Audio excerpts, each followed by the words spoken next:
Now, we're back to the Runnin' Rams Basketball Hour with Coach Jim Barron, presented by Rhode Joe's Saloon, legendary food and drink, and 920 WHJJ. Welcome back once again to the Runnin' Rams Basketball Hour. Steve McDonald with Chris Tisano. Chris from Cox Sports Television and CollegeChalkTalk.com. We're talking about the Atlantic 10 and the play of Bill Clark and the Duquesne Dukes, who right now are tied with Xavier for the top spot in the league. You look at guys like Clark, who have effectively come out of nowhere and no preseason accolades.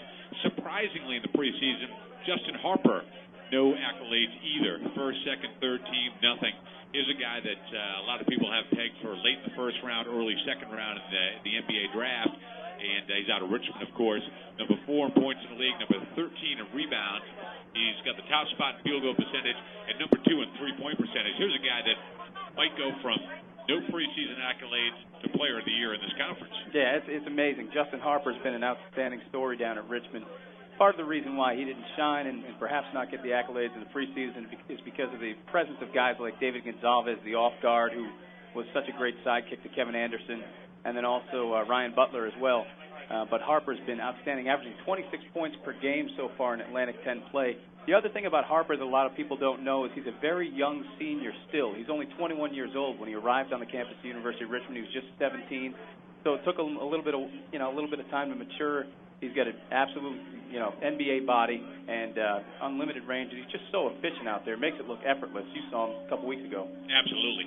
You look at the top 10. When you look at the Atlantic 10 preseason first team, you got Lavoy Allen out of Temple. You got Kevin Anderson, as you mentioned, from Richmond, and Andrew Nicholson from St. Bonaventure. Allen just saw Damian Saunders from Duquesne, who's their best player, coming back, and then Chris Wright out of Dayton. And the three guys that are really commanding this league, Harper and Clark, we mentioned, and Drew Holloway has done it as well from Xavier. He's having himself a fantastic year. Number 2 in points, number 2 in assists, and third free throw percentage in the Atlantic 10. Holloway, certainly everyone expected him to have a great year. He's a second-team All-A-10 preseason, probably playing his way up onto that first team right now. Agreed. Right now, I'd say he's a shade under Harper for the Player of the Year, and we'll have to see how things transpire through the second two-thirds of Atlantic 10 play here. But Holloway's an outstanding guard. He turns the corner better than anyone in the league. He's excellent at using and refusing ball screens. And he's just a tremendous player for Chris Mack. He's leading a team that really does not have a lot of depth. They technically go 9 deep, but they really only have 6 productive players. And it's just been the catalyst for that club. Chris Mack's done an outstanding job, too, molding that team. Temple getting the majority of the preseason number 1 picks. They were voted number 1 19 times out of a possible 25. And Xavier was next. There's no surprise to see Temple, Xavier, Temple, Dayton mixed in there as well. But the way Xavier's gotten there, they're 5-0 right now. This is not the most talented team that Xavier's put out in the last 5 or 6 years, probably of the last 5 or 6 years. It's the least talented team that they've put out, but they're physically strong. They present some real matchup problems to a lot of teams in the A-10 that are guard-oriented, that are not as powerful down low as Xavier can be. And they've really done a lot with what they've gotten and continue to command this league, even though you would have to consider it a down year for them. Absolutely. If there's one year that people thought Xavier could be had, it's this year. And the one thing that Xavier does, and they do it incredibly well, is play defense.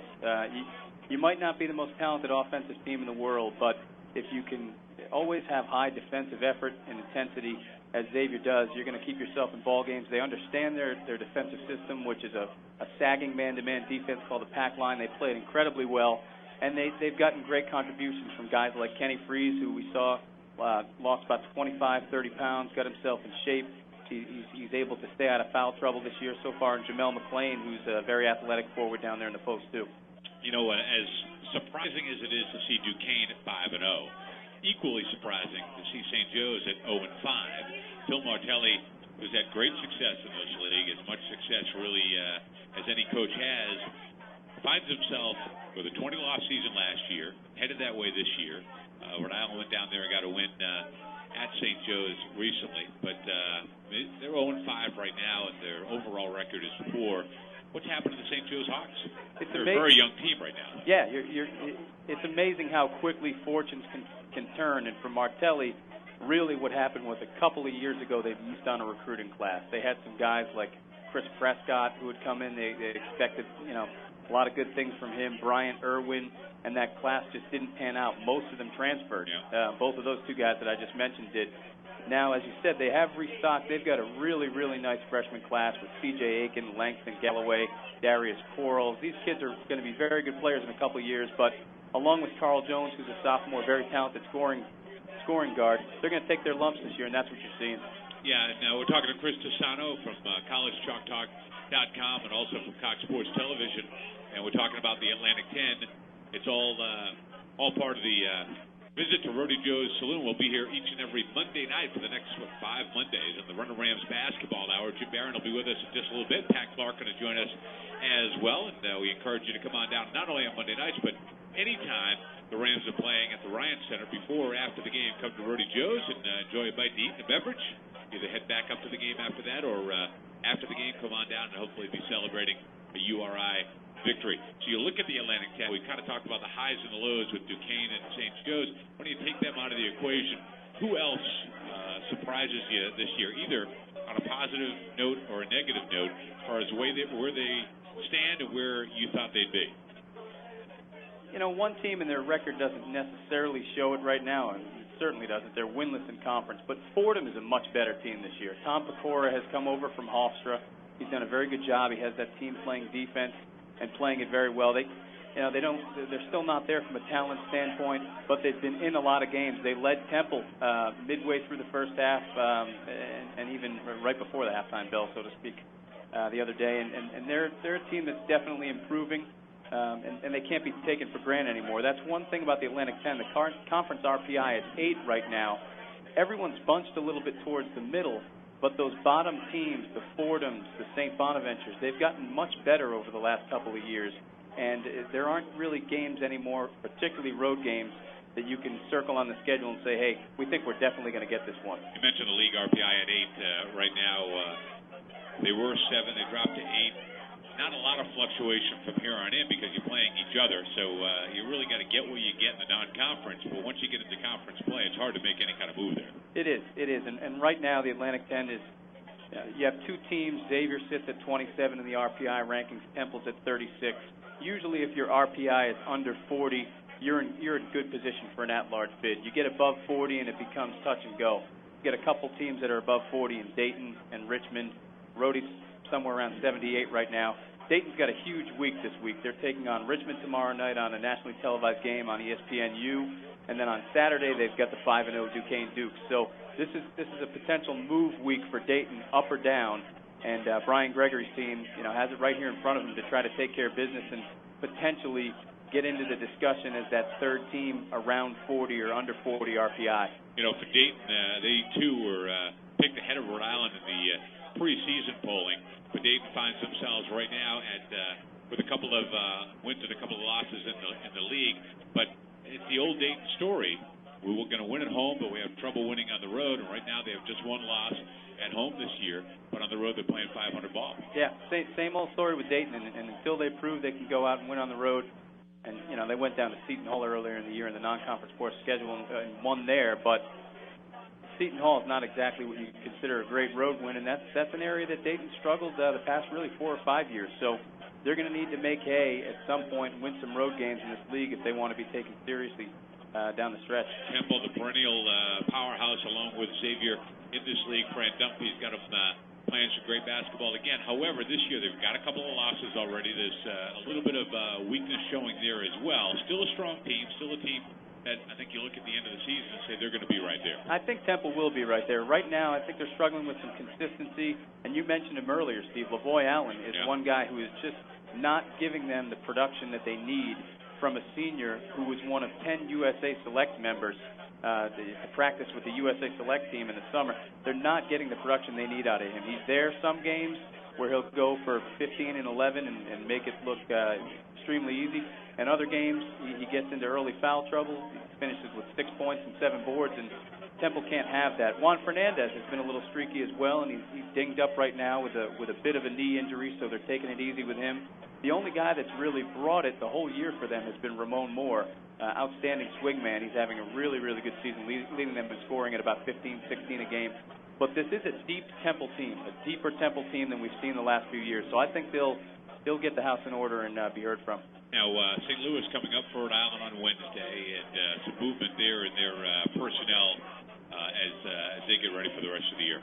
Yeah, Kwame Mitchell, who had missed the first semester due to an off-campus incident, he was ineligible, actually was dismissed from the university, was readmitted back at the beginning of this month, and technically eligible to play. But Rick Majerus decided just today to redshirt Mitchell for the rest of the year. That's significant because St. Louis currently sits at 7-11 right now. Mitchell is the type of guard that really stirs the drink for his team and can beat you in a variety of ways. He can take and make big shots, and he's done it in the past. And the decision to redshirt him, where he'll still have 2 years of eligibility moving forward, certainly is going to impact that program. They're going to play a little bit more for the future this year. And, they've still got some pieces there, but there's nothing like having your point guard, and he's not going to be suited up for him on Wednesday. Well, certainly when you look at the league, you see some movement and you see some clarification of positions.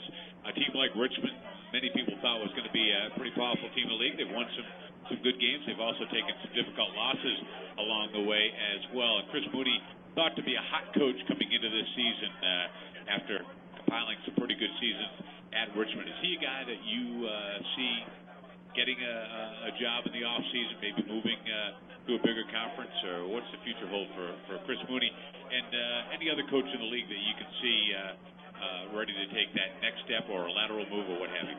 It's an interesting question about Mooney. I think that there were a couple of jobs open last year, Boston College being one of them, and they really went hard after Mooney. It seemed like a perfect fit for him, a system where he could get in, recruit his types of players, and be able to coach them up, get into the ACC, and challenge himself in that conference. And he passed on that, and he seems to be extremely comfortable at Richmond. They gave him a new 7-year deal, I believe, near the end of last year. So they've tried to lock him up to the best of their ability. And I expect Mooney, to be honest, to stay there. I don't, you never know. Sometimes, there are promises made or expectations, and 2-3 years into a deal, a guy just gets an offer he can't refuse. But I think Mooney's pretty comfortable down there. In terms of others that might move around in the league, the only one I think you can always take a look at is Brian Gregory as well. I mean, there were a couple of Big Ten jobs that came open last year, the Iowa job for one, and then even the DePaul job, which they ended up hiring former Dayton coach Oliver Purnell. Gregory's name was being bantered about there. So he's always a guy that, because of the success he has there, because of the type of program that Dayton runs, the kids he's able to recruit, has a fantastic point guard he just brought in, Jawan Staten. He's going to be a commodity for years to come, but we'll see. You look at the Atlantic 10, and conventional wisdom says a little bit of a down year this year, a little bit of a reshuffling, a rebuilding throughout the conference. Agreed? Agreed. And I think it's just what I was getting at before with the conference sort of being smushed, for lack of a better phrase, and that the teams at the top have not separated themselves as much as they have in past years in terms of being truly elite squads. But the teams at the bottom have come way up, and instead of seeing Fordham with an RPI of somewhere around 320, 325 like you've seen in the previous couple of years, Fordham's RPI is now around 215. So everybody's sort of been tacked towards the middle, but definitely agreed. Now from the Wheelock Napa Auto Parts